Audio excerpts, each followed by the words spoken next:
আল্লাহর কোনো জিনিসকে যে অস্বীকার করার কোনো সিস্টেমই নাই, সেটার একটা জ্বলন্ত প্রমাণ হচ্ছে এই জায়গাটা। আমরা সাধারণত জেনে থাকি বা দেখে থাকি যে লবণ যেখানে উৎপাদন হয় সেই এরিয়াতে অবশ্যই কিন্তু আপনার নদী বা সমুদ্র সৈকত থেকে থাকে। আর তার মধ্যে দিয়ে লবণাক্ত যে পানি থাকে, সেই লবণাক্ত পানির মধ্য দিয়েই কিন্তু আপনার লবণ উৎপাদন হয়ে থাকে। কিন্তু আমি রাইট নাও এমন একটা জায়গাতে অবস্থান করছি, আপনি যদি লক্ষ্য করেন তো দেখতে পারবেন যে চারিদিকটাতে কিন্তু পাহাড় আর পাহাড় আর পাহাড়। ঠিক এই সাইডটাও দেখুন পাহাড়, ঠিক এই সাইডটাও দেখুন শুধু পাহাড় আর পাহাড়।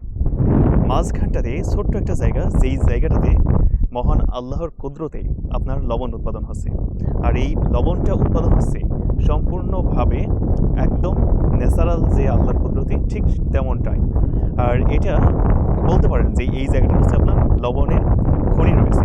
আর সেই লবণের খনি থেকেই মূলত আপনার এই জায়গাটা, আপনার এই এলাকাবাসী লবণ উৎপাদন করে থাকে সরকারি লোকজনের মধ্য দিয়ে। যেটা হচ্ছে ঠিক আমার সামনেটাই দেখুন আপনার যে লবণ উৎপাদনের মেন যে জায়গাটা, সেই জায়গাটা।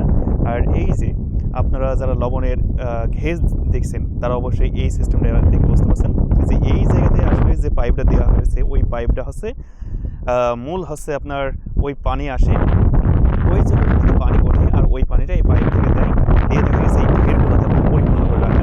আর রাখার পরে এই যে লবণের উৎপাদন, যে লবণ প্রক্রিয়াজাত সেই জিনিসটা সম্পন্ন হয় ঠিক এইভাবে, এই রোদে শুকিয়ে শুকিয়ে।